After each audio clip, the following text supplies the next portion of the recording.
បងបាញ់ទៅនេះទេអាថ្ងៃហ្នឹងមកតោតាថ្ងៃតោទៅគេរកថ្ងៃគេរកអីអត់ចាមកតោអីយ៉ាងថ្ងៃហ្នឹងទៅបងបាញ់គេជីម៉ូតូគេមករកថ្ងៃអត់មានសិលធម៌អត់មានអីក្រមអីស្ត្រីជាស្ត្រីខ្មែរចឹងថ្ងៃហងអើយងល់ដូចតែមីចប៉ែដូនកោបចឹងដូចតែគ្នាចឹងនិយាយថាខ្ញុំនិយាយចឹងប្រចាំមែនដូចតែស្អីដឹងខ្ញុំស្អីទេមកធ្លាប់តែអញហែងទៅមកខ្ញុំស្អីទេអញហែងទៅវាឡៃជីលម៉វាឡៃបើកម៉ូតូលម៉ឲ្យវាចូលក្នុងមីក្រូវាអញ្ចឹងចូលអត់ដឹកជូងឲ្យគេមើលទៅដឹកជូងឲ្យគេដឹកជូងអត់លោកជូងទេថ្ងៃហ្នឹងគាត់លុកផ្លែឈើស្អែកថ្ងៃសិលលុកផ្លែឈើអីមិនគេលើសូលម៉ម៉ូតូប្រហែលជាវាជីលម៉ម៉ូតូវិញលម៉ម៉ូតូហ្នឹងគាត់ដឹកផ្លែឈើគាត់យល់មែនបងតារា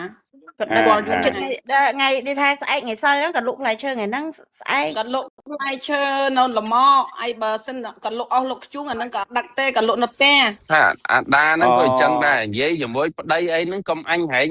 ដែរចាច់ពេកប្តីយើងអញ្ចឹងបានរស់ស៊ីវាមិនឡើងវានៅតែអញ្ចឹងហើយមករស់យើងមិននៅអញ្ចឹងខ្ញុំឮចាស់និយាយចឹងដែរនឹងបងថាចេះយើងកុំមើងងាយប្តីឯងអញហ្នឹងរស់ស៊ីអត់ឡើងទេហៅបងអូនបងហ្នឹងហើយអញ្ចឹងទេប៉ាដីក៏ខ្ញុំគាត់យើងមើលងាយប្តីយើងហៅអញហែងអញ្ចឹងយើងរស់ស៊ីមានឡើងឯណាគេខ្ញុំរួមឃើញខ្ញុំគ្រាន់តែប្រាប់បាត់មាត់ខ្ញុំគ្រាន់តែចូលមកប្រាប់ថាថ្ងៃហ្នឹងជួលជាងទៅធ្វើម៉ាស៊ីនត្រជាក់ប្រយ័ត្នដោយរឿងជប៉ុនគ្រាន់តែប្រាប់តើឲ្យលាកពាក់កៅកក្អមទៅកុំទៅចងពងស្រាប់តែជេរខ្ញុំយកស្រាប់តែជេរខ្ញុំយកជេរយកហ្មងរស់ស៊ីអត់ឡើងមែនអត់ឡើងតែមួយទេបងតាណារស់ស៊ីអត់ឡើងទាំងពីរបងសខារីនទាំងអស់គ្នាណាបើអាដានឹងវាស្មោះត្រង់អាពេលជាងមកធ្វើម៉ាស៊ីនត្រជាក់ត្រូវឡាយហើយបើកតខំទាំងអស់គ្នានេះគេគិតថាចំខ្ញុំអត់ហ៊ាននិយាយទេហ្នឹងអាជួជុលខ្ញុំទំបាយមេទីវីខ្ញុំនិយាយតែនិយាយទៅជ្រៅបងអាឡាយឲ្យត្រូវបើកមុខទៀតមិនឡាយបិទមុខទេណាត្រូវអាឡាយបិទមុខឯអាពេលបងបាញ់ទៅនេះទេអាថ្ងៃហ្នឹងមកតោតាថ្ងៃតោទៅគេរកថ្ងៃគេរកអីអត់ចាម៉ូតូអីយ៉ាងថ្ងៃហ្នឹងទៅបងបាញ់គេជីម៉ូតូគេមករកអត់មានសិលធម៌អត់មានអីក្រមអីស្ត្រីជាស្ត្រីខ្មែរចឹងថ្ងៃហងអើយងល់ដូចតែមីចប៉ែដូនកោបចឹងដូចតែគ្នាចឹងនិយាយថាខ្ញុំនិយាយចឹងប្រចាំមែនដូចតែស្អីដឹងខ្ញុំស្អីទេមកធ្លាប់តែអញហែងទៅមកខ្ញុំស្អីទេអញហែងទៅវាឡៃជីលម៉វាឡៃបើកម៉ូតូលម៉ឲ្យវាចូលក្នុងមីក្រូវាអញ្ចឹង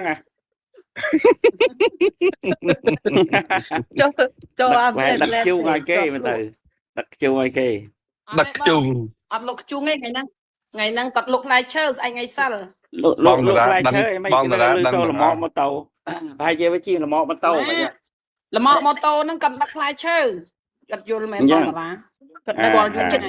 ថ្ងៃនេះថាស្អែកថ្ងៃសិលហ្នឹងគាត់លុកផ្លែឈើថ្ងៃហ្នឹងស្អែកគាត់លុកផ្លែឈើនៅលម៉អីបើសិនគាត់លុកអស់លុកខ្ជុងអាហ្នឹងគាត់ដឹកទេគាត់លុកនៅផ្ទះថាអាដាហ្នឹងក៏អញ្ចឹងដែរនិយាយជាមួយប្តីអីហ្នឹងកុំអញហែងដែរចាច់ពេកប្តីយើងអញ្ចឹងបានរស់ស៊ីវាមិនឡើងវានៅតែអញ្ចឹងហើយមករស់យើងមិននៅអញ្ចឹងខ្ញុំឮចាស់និយាយចឹងដែរនឹងបងថាចេះយើងកុំមើងងាយប្តីឯងអញហ្នឹងរស់ស៊ីអត់ឡើងទេហៅបងអូនបងហ្នឹងហើយអញ្ចឹងទេប៉ាដីក៏ខ្ញុំគ្រាន់តែមើលងាយប្តីយើងហៅអញហែងអញ្ចឹងយើងរស់ស៊ីមានឡើងឯណាគេខ្ញុំរួមឃើញខ្ញុំគ្រាន់តែប្រាប់